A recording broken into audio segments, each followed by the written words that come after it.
नमस्कार, good afternoon. GDC group के director Piyush Jaiswal ji, Chhattisgarh pharmacy council के registrar Shekhar ji, doctor Dipendra Singh pharmacy council India के एजुकेशन रेगुलेशन कमेटी के चेयरमैन है डॉक्टर दीपेंद्र जी, सुशील बंसल जी कि जो पंजाब फार्मेसी काउंसिल के प्रेसिडेंट हैं, और बाकी मेरे साथ गुजरात फार्मेसी काउंसिल के रजिस्ट्रार जसुभाई चौधरी जी, जो पूरी गुजरात फार्मेसी काउंसिल की सारी फार्मेसिस्ट को हेल्प करने के लिए रेडी रहते हैं। और डियर जीपेट स्कॉलर स्टूडेंट जो भी इधर प्रेजेंट है, मतलब बहुत सारे लोग जीपेट में टॉप करते हैं, पर आप जो टॉप 100 में आप लोग आए हो उसके लिए मेरी तरफ से और फार्मेसी काउंसिल इंडिया की तरफ से आपको शुभकामनाएं, और आपका भविष्य फार्मेसी प्रोफेशन में और आगे लेकर जाए, क्योंकि फार्मेसी फील्ड ही ऐसा है कि जहां अनलिमिटेड अपॉर्चुनिटी है। आप लोग फ्यूचर के फार्मासिस्ट हैं और फार्मेसी काउंसिल इंडिया पूरा सपोर्ट करने के लिए रेडी है। अभी एक और इश्यू है जीपेट का, क्योंकि आप लोग ने क्वालिफाई तो कर दिया, बट जीपेट की स्कॉलरशिप कौन देगा वो भी क्वेश्चन है। तो जीपेट की स्कॉलरशिप अभी हम फार्मेसी काउंसिल इंडिया में लगातार बात एआईसीटी से टेक्नोलॉजी ट्रांसफर करने के लिए और बाकी की जो भी फाइनेंशियल बर्डन कैसे सॉर्ट आउट किया जाए उसके लिए फार्मेसी काउंसिल इंडिया कंटिन्यूअस काम कर रही है।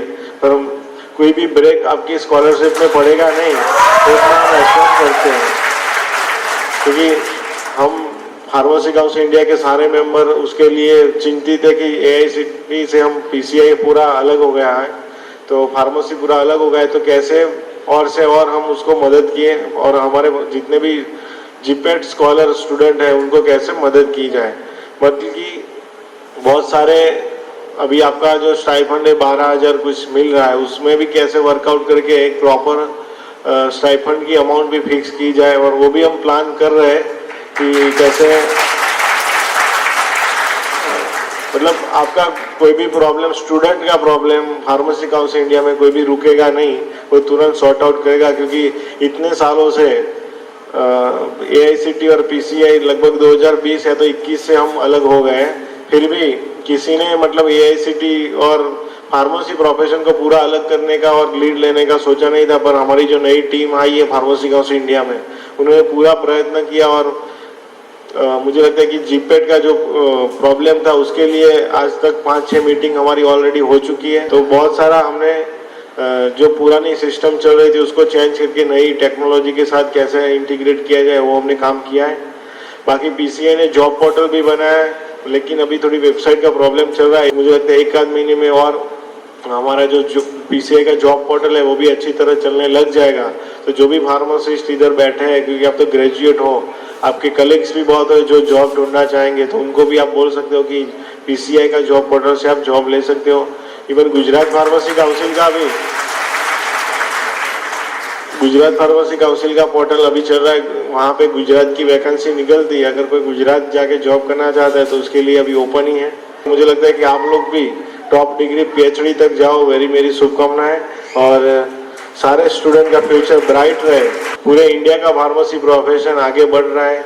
आपको पता है कि फार्मा इंडस्ट्री, मेडिकल डिवाइस की इंडस्ट्री बहुत बड़ी हो रही है, एक्टिव फार्मास्यूटिकल इंग्रेडिएंट एपीआई की इंडस्ट्री बड़ी हो रही है, बाकी फॉर्मुलेशन जो एंटी कैंसर मॉलिक्यूल है, माइक्रो मॉलिक्यूल है जो हम इंपोर्ट करते हैं, उनकी भी इंडस्ट्री बड़ी हो रही है। मतलब फार्मेसी में स्कोप इतना है कि आपके पास स्किल होनी चाहिए और आपको यूटिलाइजेशन करना है, और पढ़ाई तो आपको करनी है, वो तो आप कर ही रहे हो, पर स्किल के बिना होगा नहीं। तो मैं चाहता हूँ कि आप जब भी जो भी काम करें वो स्किल के साथ काम करें, वरना आप चाहे इंडस्ट्री में जॉब ले लोगे, उसका बिजनेस करोगे तो आपकी स्किल के बिना आप फेल हो जाओगे। तो पहले स्किल डेवलप कीजिए।